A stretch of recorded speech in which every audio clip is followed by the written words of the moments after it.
बिस्मिल्लाहिर्रहमानिर्रहीम। मैं हूं डॉक्टर आरिफ। आप देख रहे हैं लाइफस्टाइल हेल्थ चैनल। आपकी गाय या भैंस जो है वो गोबर बहुत थोड़ा थोड़ा कर रही है, जिसको हम कहते हैं गोबर तोड़ तोड़ के कर रही है।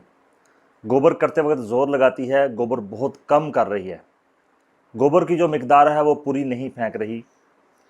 गोबर करते वक्त अपने आप को समेट लेती है। यानी कि दूसरे अल्फाज में ये कह लें कि गोबर करते वक्त तकलीफ़ का सामना है जानवर को।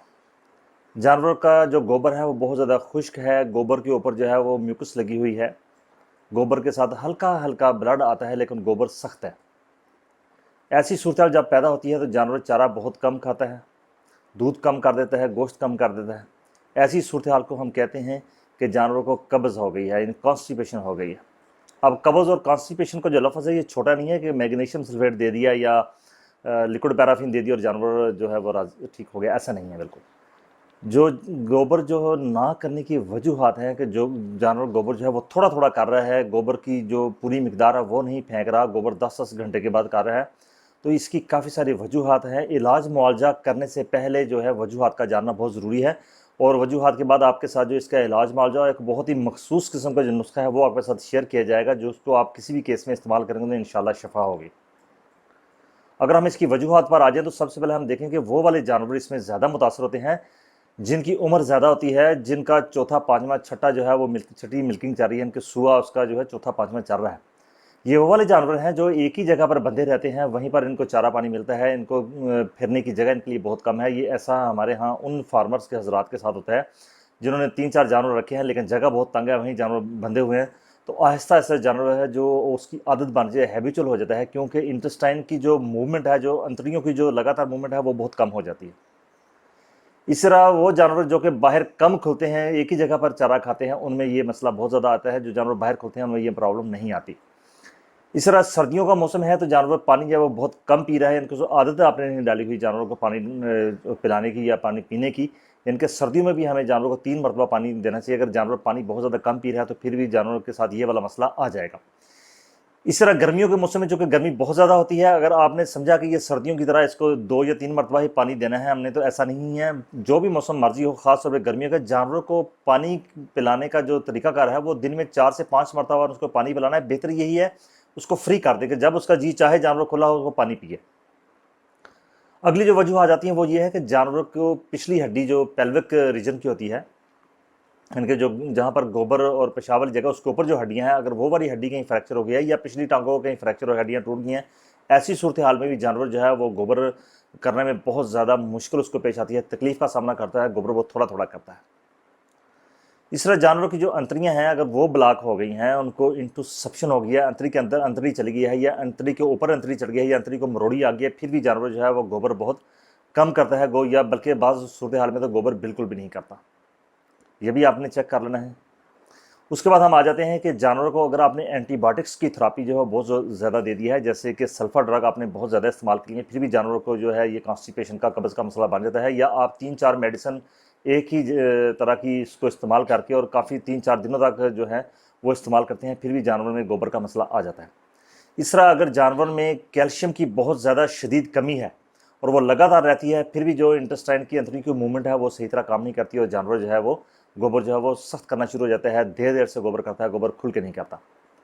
इस तरह जानवर में पानी की उसकी नमकियात की, यानी कि नमक की जो खुरदरी नमक है इसकी ज़्यादा कमी हो जाती है, फिर भी जानवर जो है वो खुल के गोबर नहीं करता। जानवर में फास्फोरस की कमी होती है, खासतौर पर रतमूत्रा का जो मसला है अगर वो आ गया है, जो सर्दियों में फास्फोरस की कमी की वजह से आता है, फिर भी जानवर का जो गोबर है वो फंस जाता है, गोबर जानवर नहीं करता। इस तरह जानवर को मिल्क फीवर हो जाता है, मिल्क फीवर के दौरान भी जानवर जो है वो गोबर फंसा रहता है, गोबर नहीं करता जानवर। इस तरह ग्लूकोज की अगर जानवर में कमी हो जाती है, इनको कीटोसिस का एक मर्ज है, अगर वो आ जाता है तो फिर भी जानवर जो है गोबर सख्त करना शुरू हो जाता है, गोबर बहुत कम मिकदार में करता है, तो ये मसला आ जाता है। यानी कि कोई भी ऐसी वजह, और ख़ास तौर पे अगर जानवर सख्त खुराक खा रहा है, यानी कि उसने रेत मट्टी खा रहा है, हड्डियाँ खा रहा है, तो फिर भी जानवर में जो गोबर है वो बहुत ज़्यादा सख्त हो जाता है, कब्ज़ वाला गोबर करता है, देर बाद गोबर करता है। या जानवर की कोलोन, यानी कि जो जहाँ से वो गोबर करता है, गोबर के अंदर वाली जो हिस्सा है, इंटेस्टाइन का आखिरी हिस्सा कोलोन, वहाँ पर रेत मट्टी या बालों का गुच्छा हो गया है, या वहाँ पर कोई ट्यूमर वगैरह उसमें बन गया है, तो फिर भी जो गोबर है वो जानवर सही तरीके से नहीं कर पाता। वजह कोई भी हो, अब इसके आ जाते हैं जनरल ट्रीटमेंट की तरफ। सबसे पहले आपने इलाज मुआवजे से पहले ये देख लेना है कि जानवर को गोबर किस वजह से नहीं कर रहा। एक और बड़ी अहम वजह रह गई है, वो ये है कि ताज़ा जो सोया हुआ जानवर है, जिसको अभी जानवर ने पार्चुरेट किया है, इसको हो जाती है एक्यूट मेट्राइटिस। एक्यूट मेट्राइटिस का मतलब ये है कि बच्चादानी मुकम्मल तौर पर सूज चुकी है, और उसकी वजह से जानवर जो ही गोबर करने लगता है तो वो बहुत ज़्यादा जोर लगाता है और तोड़ तोड़ के थोड़ा थोड़ा गोबर करता है। ऐसी सूरत हाल में भी हमें पहले उस मेट्राइटिस का ट्रीटमेंट करना पड़ेगा, साथ ही फिर हमें गोबर को नरम करने का ट्रीटमेंट देना पड़ेगा। इस तरह अगर हम चारा देख लें, चारे में अगर फाइबर की बहुत ज़्यादा कमी है, यानी कि अगर जानवर को आप सब्ज़ चारा और शुष्क चारा है वो मुनासिब मिकदार में नहीं मिल रहा, तो फिर भी जानवर जो है वो सख्त गोबर करेगा। जानवर को जब एआई करते हैं या पी टेस्ट करते हैं, प्रेगनेंसी टेस्ट करते हैं, तो उन्होंने ग्लव को अच्छी तरह से लुब्रिकेट नहीं किया, इनके उसको अच्छी तरह से जो साबुन वगैरह लगा के या तेल लगा के अंदर हाथ इंसर्ट नहीं किया, तो फिर भी जो रेक्टम होता है उसकी जो बाहर वाली जो दीवारें होती हैं वो ज़ख्मी हो जाती हैं, उनमें पेन हो जाती, स्वेलिंग हो जाती है। उस स्वेलिंग की वजह से जानवर जो है वो पूरा गोबर बाहर नहीं फेंक रहा था। तो इन चीज़ों को हमें देखना पड़ेगा। सबसे पहले इलाज मुआवजे में सबसे पहले आपने वजह जो है उसको दूर करना है, उसके बाद आ जाता है जनरल ट्रीटमेंट। जनरल ट्रीटमेंट चूँकि इसका आप जहन में रख लीजिए, सबसे पहले जो कॉन्स्टिपेशन कब्ज़ की जो सूरत हाल है, उसमें हम जो चीज़ इस्तेमाल करते हैं, पहला ट्रीटमेंट वो है हमारे पास लिक्विड पैराफिन। लिक्विड पैराफिन जो है ये आपने देनी है 800 से 900 ml। इसमें आपने आधा लीटर जो है गाय का कच्चा दूध इसमें डाल लेना है, इसको अच्छी तरह मिक्स करना है, जानवरों को पिला देना है। इस तरह लिक्विड पैराफिन जो है इसको आप रेक्टम के जरिए इसका एनीमा भी दे सकते हैं, इससे भी जानवर जो है गोबर फेंक देगा बाहर।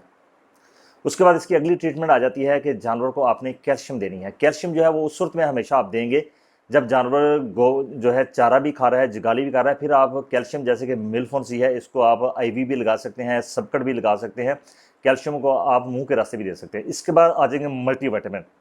मल्टीविटामिन में याद रखिए कि विटामिन B12, B6 और B1, B6, B12 यानी कि न्यूरोबियन की शक्ल में या न्यूरोफास की शक्ल में, ये आपने जानवर को देना है। बड़े जानवर में इसकी खुराक जो है, अगर न्यूरोफास लगा रहे हैं, अब इंजेक्शन मार्केट में आता है, तो आप 20 से 25 ml लगाएंगे। अगर आप न्यूरोबैन एम्प्यूल्स लगा रहे हैं तो फिर आप 5 से 6 एम्प्यूल, और बड़ा जानवर है तो 7 एम्प्यूल भी आप कर सकते हैं, इसको आप लगाएंगे।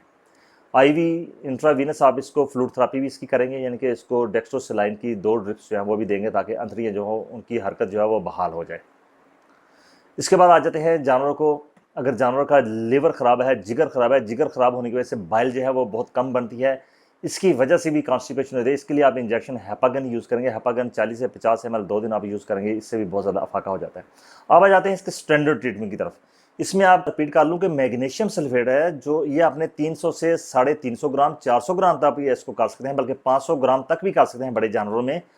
और इसमें 100 ग्राम जो है ये खाने वाला नमक इस्तेमाल होगा, और 10 ग्राम इसमें आपने नक्सवामी का, जिसको कुचला कहते हैं, ये इस्तेमाल का। 10 ग्राम से आपने ज़्यादा इसमें नहीं डालना, अच्छी तरह से इसको मिक्स कर लेना है, और आपने 500 ml नीम गर्म पानी लेना, उसमें आप इन चीज़ों को हल करके आपने जानवरों को पिला देना है। ये बहुत ही स्टैंडर्ड नुस्खा है, इससे उसकी जो भूख है वो भी बहाल हो जाएगी और गोबर जो है वो भी चालू होना शुरू हो जाएगा, बशर्त ये कि अंतरियाँ मुकम्मल तौर पर ब्लॉक ना हो। इसके अलावा आप इसको 2 लीटर या 3 लीटर नीम गर्म पानी इसको कर लें, उसमें साबुन जो है कपड़े धोना उसको अच्छी तरह से हल कर लें। पाइप को तेल लगा के आप जानवरों को इसका एनीमा भी दे सकते हैं, ताकि वो गोबर करना शुरू हो जाए। इस तरह आप जो है पानी 3 से 4 लीटर नीम गर्म लेकर उसमें आप ग्लिसरीन जो है वो 100 ग्राम ग्लिसरीन डाल के उसका भी आप एनीमा दे सकते हैं। इससे भी जानवरों की जो अंतरियाँ हैं वो खुल जाएंगी और गोबर करना शुरू हो जाएगा, बशर्त फिर दोबारा यही है कि जानवर की अंतरियाँ जो है उनमें इंटरसेप्शन ना हो, टॉर्शन ना हो। लेकिन जो दूसरे वजूहात हैं जो मैंने आपको बताई हैं, अगर उनमें से है तो फिर इंशाल्लाह जानवर इससे ठीक हो जाता है। आपको वीडियो पसंद है तो इसको लाइक और शेयर जरूर कीजिए, दूसरे फार्मर तक आप इसको ज़रूर शेयर कीजिए ताकि उनका भी भला हो जाए। आपका बहुत शुक्रिया। अल्लाह हाफ़िज़।